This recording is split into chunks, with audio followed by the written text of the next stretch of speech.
Well, this morning I'm talking about spirituality and what it means to experience that spirituality. Here's the truth. When we look at ourselves, when we look to ourselves, rather, we will find everything we need. And that's what spirituality is all about. It's knowing yourself on that deep, deep level.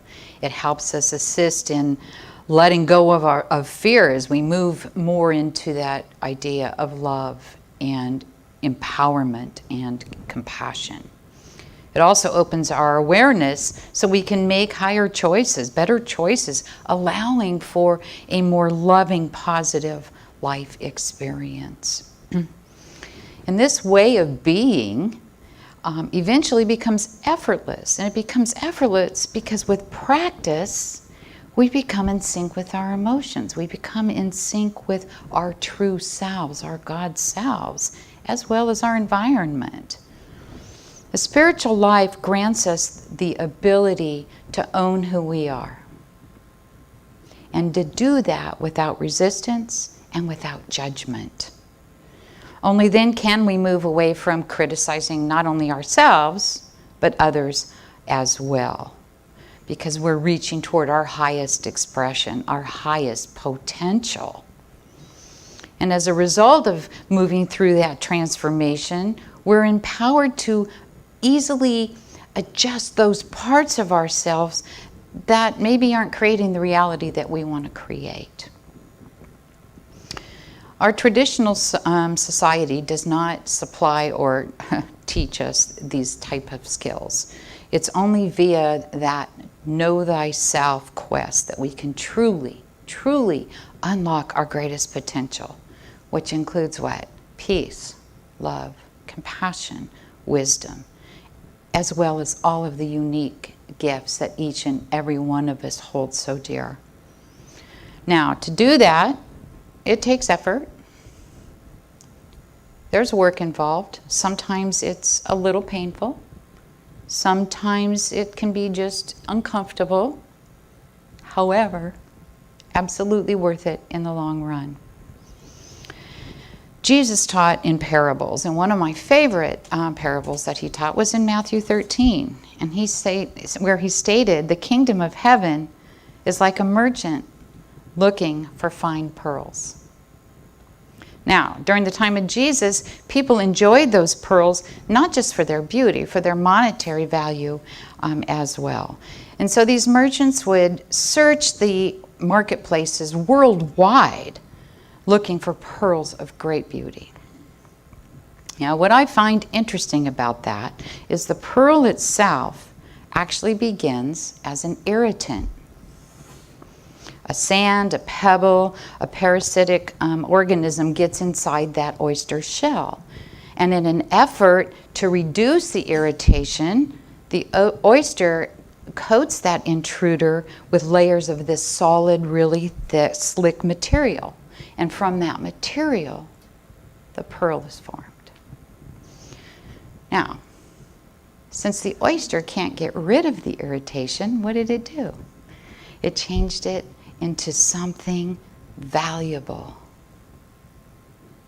It's the oyster's only claim to fame. So, now I'm going to share the Ballad of the Oyster from an unknown author, and I think you'll like this. There once was an oyster, whose story I tell, who found that some sand had got into his shell. It was only a grain, but it gave him great pain.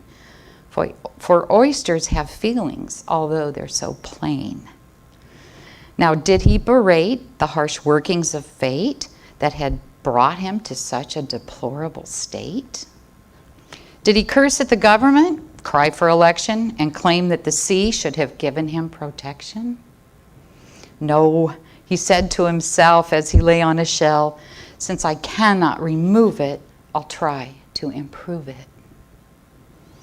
And the small grain of sand that had bothered him so was a beautiful pearl, all richly aglow. Now the tale has a moral, for isn't it grand what an oyster can do with a small grain of sand? What couldn't we do if we only began with some of the things that get under our skin? That innate power, not just in the oyster, but within you, is amazing. Seneca, a Roman philosopher, said this: "It's not because things are difficult that we do not dare. It is because we do not dare that things are difficult." Makes a lot more sense, doesn't it? Wayne Dyer wrote a book called Excuses Be Gone.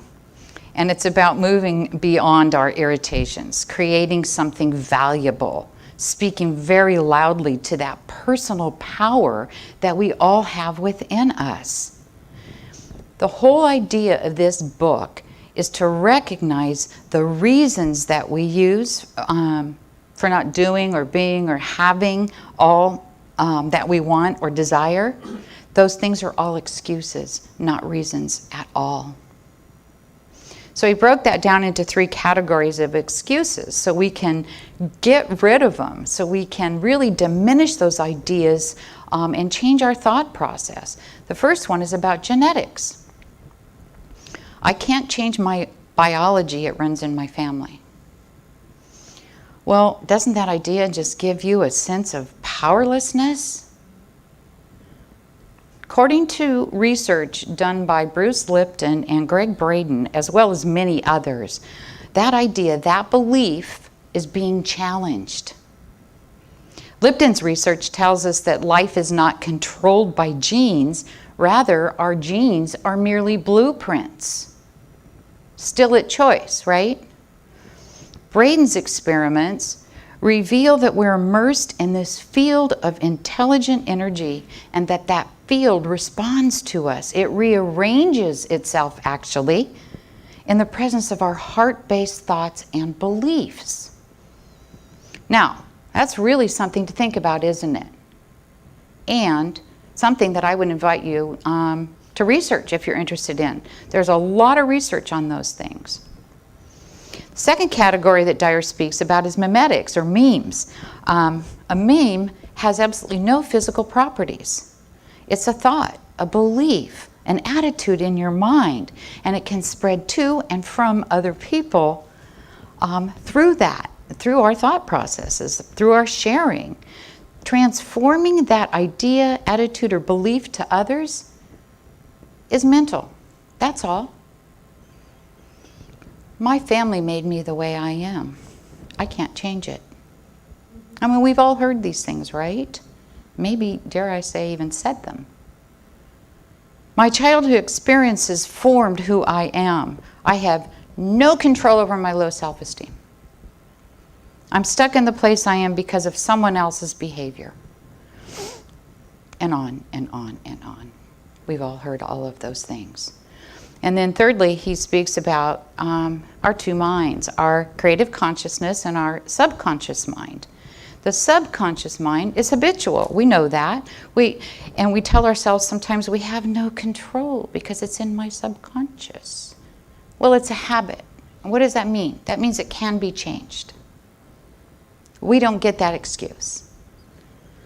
Creative consciousness helps us make our endless day-to-day decisions. What we're going to wear, what we're going to eat, where we're going to go. It's thinking continuously. We can choose to slow that down, and we can change the thoughts that keep popping into our head.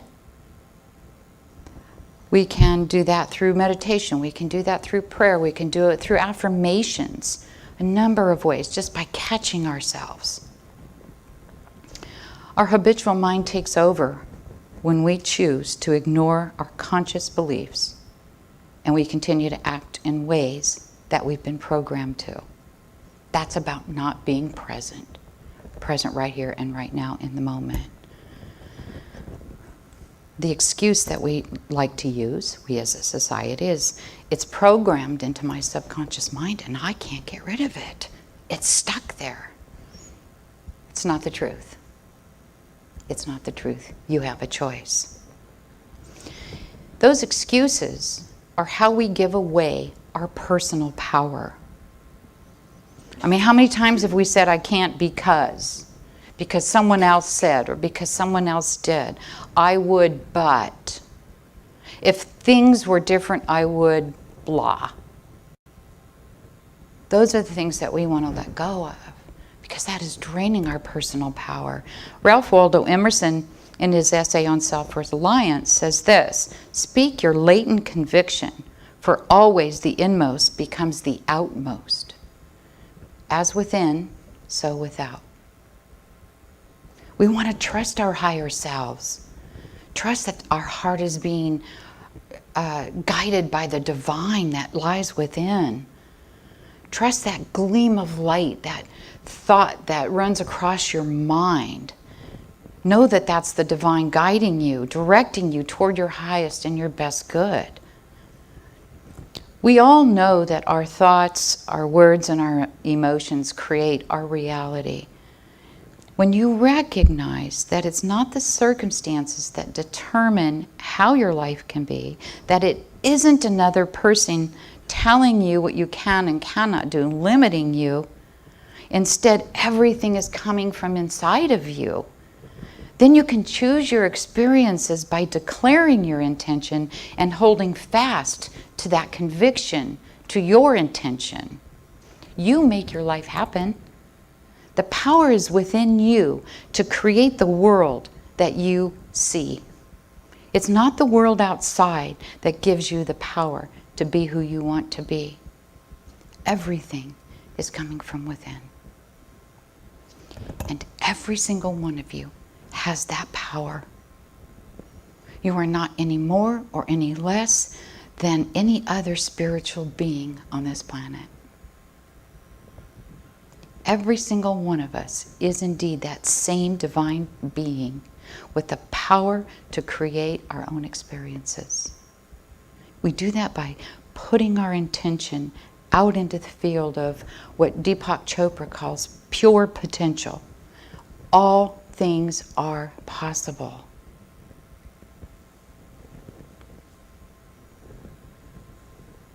When you know that truth in your heart, in your soul, your world will instantly change. You have the potential to be, to do, and to have whatever it is your heart desires, whatever calls to you. You have that power. You can change your life experience. You can do all the things that you've told yourself are impossible. And you do that by taking small steps, one foot in front of the other, and replacing the I can'ts with the I will. Replacing the I shouldn't with I am. If you have a dream, an inspired vision of how you want your life to be, how you want it to show up, take decisive action. It really is that simple. Taking action is empowering. If we sit around thinking and planning about our next steps, we lose motivation. We get trapped in that forward thinking. Make a plan and act on it. Don't get stuck in the what ifs. That is such an easy trap to fall into. When you concern yourself only with the future, you open yourself up for fear. You open yourself up for doubt. We all know how that sneaks in. You don't want to leave any room for fear in your life. That's just an emotion. It arises when we get lost in that negative possibility thinking. Teach yourself to look at fear as if it's separate from you. You're here and the fear is here. And look at it in the face. A fear-based reaction arises as a reaction to a thought about what could be. Right?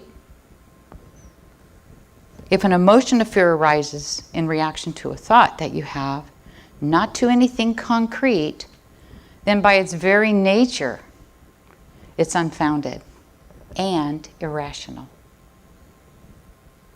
If you find yourself reacting out of fear, just recognize it. Look it in the face. Stop in the middle of it and notice the circumstances. Learn to disassociate yourself from that emotion, and you will render that fear powerless once you face it, once you really look at it. Be open to life as it comes. Let go of judgments, especially the negative ones. By judging things, all we're doing is attempting to strengthen our own sense of self, our own ego self. And that's detrimental to living that fully fulfilling life, because it prevents us from seeing the beauty and the opportunity in every encounter that we have.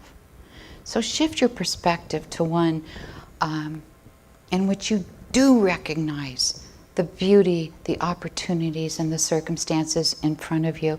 And that'll help you more easily navigate through all the choices that your life presents. Because every single day of our life, we get to make choices.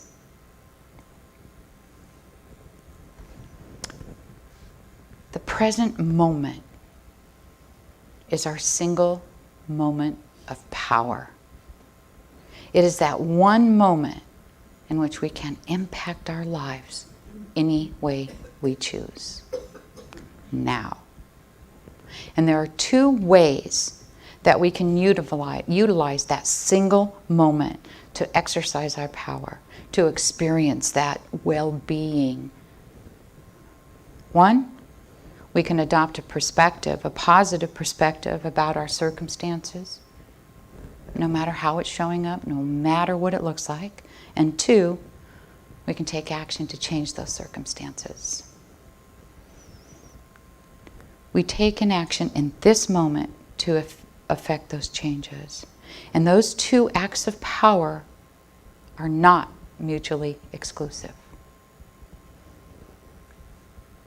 It is preferable, it is advantageous to use both of them at the same time. So for example, you get laid off your job. You can adopt the perspective that this is an opportunity to enjoy an exciting new career. You can also learn about some new field that you would be interested in pursuing. Or you could step on the scale and look in the mirror and see yourself not the way you want to look. Well, what do? You accept yourself as you are right here and right now, in the moment, and then you start eating healthier. Then you start exercising, right? You're making change. You're taking action to make that change as you recognize what's happening. You take back your personal power by facing life situations and taking responsibility for what has transpired and for what you intend to do to change it. And then you do it. And by the way, taking back your power does not mean that someone took it from you. It simply means that you gave it away freely. You forgot you had it. As you cultivate that sense of strength within and you move forward from a place of strength and from power, you're going to come to know that you are more amazing and more capable than you ever have given yourself credit for in the past. That is the absolute truth. One of the most common questions people ask themselves before they take a risk or push themselves beyond their comfort zone. That question is, what have you got to lose? Right? Well, I'm inviting you to ask yourself, what do I have to gain? Thank you for being here while I shared this truth as I understand it.